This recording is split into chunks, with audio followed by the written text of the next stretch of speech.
Hi, everybody. Welcome to UberVitality, and we're here to help you thrive at any age. And one of the topics today we're going to cover is weight loss.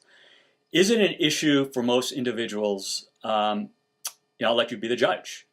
So, for example, in today's market, it's about a $38 billion market in terms of weight loss products. Not to mention about two-thirds or 65% of Americans are overweight, and a third of those are actually considered obese. And it's probably a leading cause for coronary heart disease, high blood pressure, metabolic syndrome, inflammation, arthritis. It goes on and on. That being said, what are some of the causes of weight loss? One of the biggest causes I see is actually just this what I call dead poisonous food supply and beverages, full of GMO corn, high fructose corn syrup, full of pesticides, herbicides, antibiotics, which are just fattening the populace, changing the microflora of individuals so they crave certain type of foods, and we're kind of starving on a cellular level. We might be eating, trying to get satisfied, feeling satisfied with food. We're full. But on a cellular level, we're starving in terms of the critical nutrient-dense foods that the body's craving. And I think in this society, there's way just too much what I call food foreplay. It's all about the presentation, about the look, the taste.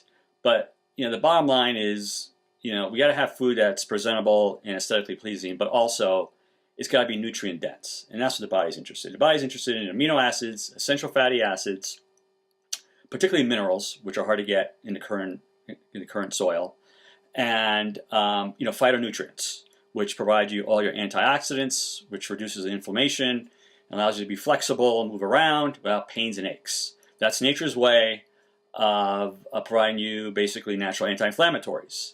Is the blueberries, strawberries, all the phytonutrient type of nutrients. And my observation is that most people still kind of focus on that old paradigm. Fat's bad for you, and then on top of that, they're kind of doing the 80-20 goal. They're kind of focusing on the treadmill, more exercise, versus focusing on the 80%. And what I mean by 80%, you're eating a lot more than you are active. So trying to affect the 80% with a 20% solution mathematically is impossible. And if you want to do the gut check, just go look in the mirror. You already know you've been exercising, you're a road warrior, and you're not getting the results you want. It's because you're focusing on the wrong priority. Look, the bottom line is this, that the body and mind, the metaphor I like to use, is designed like a Formula One race car. Think of like a Porsche 911. It's designed to perform at high performance all the time. And if you take it out on the track on weekends or a couple times a week, and you just race it, and you just keep pushing it week after week, year after year, but you don't pay attention to the inputs. In other words, you're not paying attention to the fuel, you're not getting the tune-up, you're not changing the oil. Well, the body and mind is no different. Okay? We're exposed to thousands of chemicals, hormones, antibiotics. So the liver and the kidneys has to filter and process all this foreign material just to get to the nutrients. And that's stealing your vitality. For most people, that's really what's stealing your vitality. We live in a modern world with over 8,000 chemicals since the industrialized revolution. So by the time you're 30, 40, 50, you think that's having an impact on you? Yes, it is. Metabolically, it's devastating, particularly a lot of the hormones and a lot of the pesticides and herbicides mimic weak estrogens. But a lifetime accumulation of these estrogens is going to start messing with your endocrine system. It's going to become, these become hormone disruptors, or also known as xeno-estrogens. And I keep trying to hammer that point because we are designed, and we're a slave to our chemical soup, so to speak. And so just focusing more on a treadmill, doing more abs, is not going to get you into that body you're looking for. Or Might be simply just trying to lose 10 pounds or 5 pounds. It kind of creeps up on you once you start getting into your, early 40s. And nowadays, I even see it in really young people, people in the 30s, it starts creeping up. And that's because all the excessive estrogen for men and women also. It just kind of gets deposited in different places. So if you want to lose weight, really, you have to kind of awaken, what I call awaken the warrior within. You have to kind of summon that visceral type of discipline and it's not really about discipline, it's about just shifting the chemistry of your body where you're craving nutrient-dense foods versus dead foods and starting to burn as a fuel source fat as an energy source, which provides actually twice the amount of energy versus cheap carbs, your high fructose corn syrup. Or let's say you're eating organic, you go to Whole Foods. Well, that's great, but if you're buying organic cookies, that's not going to cut it. And matter of fact, any foods that are packaged, so-called healthy stuff, usually are laden with sugar and salt. And the sugars are hidden and they're ubiquitous in everything. So if you really want to lose weight, you kind of have to summon that warrior health attitude, and stay away from the mainstream poisonous food supply and beverages. I don't think I need to explain what that is. Also, real food. Nothing that's packaged. If it's packaged, it's likely processed. There's a few exceptions. Coconut oil, almond butter, even some of them add sugar, but you have to kind of look at the ingredients. There shouldn't be an ingredient list.